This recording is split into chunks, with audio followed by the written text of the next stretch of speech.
stepped out onto the stage of American Idol and won over America. It happened almost instantly. That's right. David Archuleta is not only a mega star now, he's sitting right next to me so I can do that, but he's also taking the time to give back. Tomorrow he's going to help bring awareness to giving back to people with intellectual and developmental disabilities. Welcome to the show. Oh, thank you. No problem. I'm a big fan of yours. I watched you on season 7, runner-up. I mean, it was great. It was such a huge platform for you. Oh, and yeah. Congratulations on all the success that you've had since Idol, too. Oh, thank you wonderful. very much. Yeah, it's been kind of a crazy whirlwind roller coaster kind of thing. You're on your, what, 4th album now? Third. This is the third album. Yeah, it's kind of. That's impressive. Yeah, it's been kind of an album each year, but it's exciting having this new one out, and it's fun. Tell us what you've been working on. You said 3 albums. What are you putting into it? Well, I did a first pop album that first year, coming off of American Idol, which was really crazy and just really like get this done as fast as possible.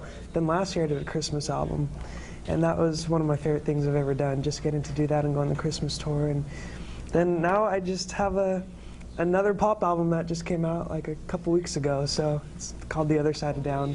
So that's fun, and I'll be just performing some of the new stuff tomorrow for the EKS challenge, and so that's why I'm here in DC, just to help that with kids with intellectual disabilities, special needs, and it's always good to get to do these kinds of things. So absolutely is, and it's good to have a big star in town to kind of promote the event. So this is a big event, and it's for people with mental and physical disabilities, right, and challenges. And there's a bunch of races going on. Tell us what's on tap tomorrow. Yeah, they have like a 20-mile bike ride, and then a 5K, 3K, the 5K run and 3K walk. Are you going to do any of that? I don't know if I'll be able to. I do love running, though. I ran cross country when I was in high school, so fun stuff. Yeah, you can still hop out there and just do it. Just run. I know. I'm not very good at it, but I do enjoy it. When I'm home, I like to go on jogs and stuff. It's nice to get some fresh air and some good exercise in. Right. So why is this something that was important to you? You know, this was. I think it's important to bring awareness and acknowledge people who don't get as much of.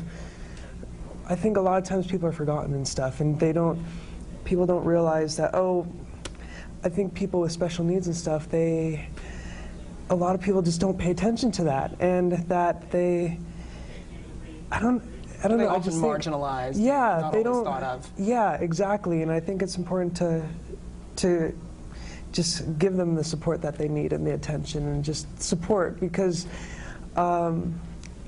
Eunice Kennedy Shriver, who kind of founded the Special Olympics and stuff, she just really believed in people with intellectual disabilities, and that they could really succeed and do well in life and make the best of their lives. And so I think that's just a great concept that she had in the heart, and just that she believed in these kids. So sorry, I'm not good at talking, but they can be successful too. Yeah, the right support and the right backup. Yeah, exactly. So many times celebrities attach their names to causes because they have a connection in some way. Is there anyone in your family with special need, or is there any reason like that why you might? You know, one of my best friends who I grew up with, 2 of her brothers had special needs and stuff, and it's not in the exact same way, but just seeing the heart that these kids have, and just their drive. They may not have the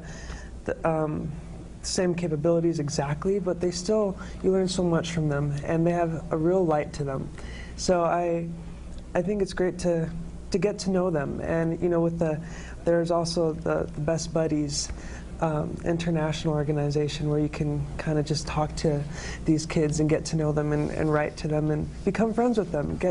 You learn so much from these people. So they're talking about it's bestbuddies.org, and you can actually write to someone with disabilities and stuff, and I just think that's really cool to get to do. Very cool indeed. So you may or may not be participating in the running tomorrow, but you're definitely going to be singing, right? Yeah, I will be performing. So even though I wasn't the most athletic person in school, it's good to be able to help through music, something that I do enjoy and just love to do. I think music is a great way to give back to people. Will you be performing something from your new album?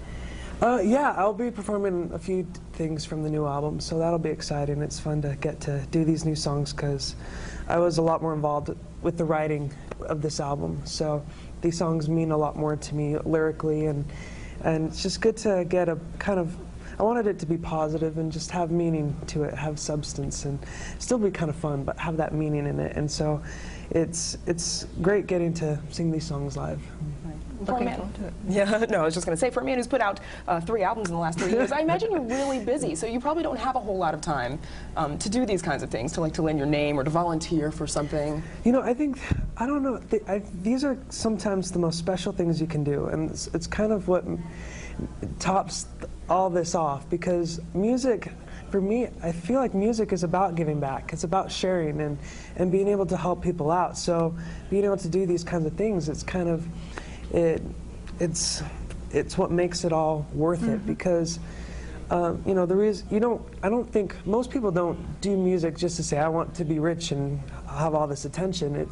It's because of how it makes them feel and how it makes other people feel. It's amazing to see how other people respond to music and how it affects their lives, how it's affected my life. So to be able to give back with music, when, you know, I always wondered, like, how can I be useful in my life? How can I give back and help other people out? And it's like, well, I do love music, and so to see that you can do great things with music is a real blessing. I'm sure it's very appreciated too on the other end. Absolutely. Oh, I hope so. You were 16 when you got runner-up in Idol, and here you are just 19, right?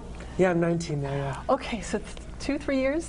Yeah, I mean, crazy. it's been like a whirlwind. happen. Just give us a taste of what a day in the life of David Archuleta is like today. I mean, is it crazy? Well, what's weird about it is you never know what's going to happen next. It's just the schedule, even if there is a schedule, which there usually isn't, it's always changing. So it's like, oh, just kidding, never mind. This is thrown in the last minute, or now you're going here instead of here.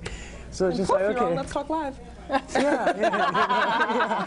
Do you know what city you're in, David? Yeah. Oh, okay, good. That's important. Just checking.